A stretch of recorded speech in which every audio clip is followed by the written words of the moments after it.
New information within the last hour.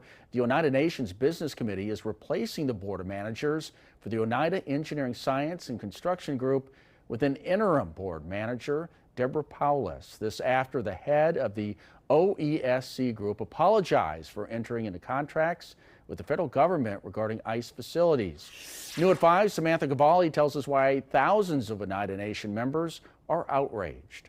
Today we're here. An issue Oneida leaders call complex and evolving after a tribally owned company was awarded a federal contract tied to immigration and customs enforcement without the Oneida Nation's knowledge. Who are we to oppress another nation? Who are we to oppress another people of color? Gina Paulus Ponrostro says she was one of thousands of Oneida members who first learned about the contract online, calling the agreement unacceptable and disrespectful to the nation. So you're selling out our values if you think it's okay to have your hand in anything to do with ICE, anything that benefits ICE, and anything that would destroy families. That's not our values.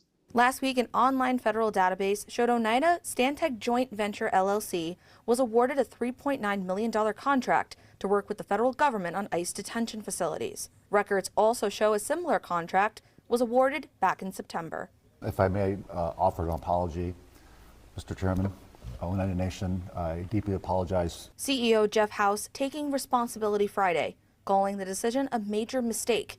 He says he is now working to terminate the contract. You may not agree or appreciate the decision, but I do want you to know that when I made the decision, the scope of work was really about inspecting facilities, making sure they're up to code. In response, the Oneida Business Committee has passed a formal resolution banning any future ICE-related contracts across all tribal entities. But for Paulus Ponrostro, that step doesn't go far enough.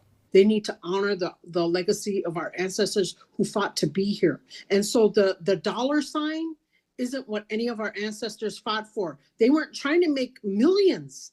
While leaders say the contract is being terminated, that process is still underway, and members say they'll be watching closely. Samantha Cavalli, Action 2 News.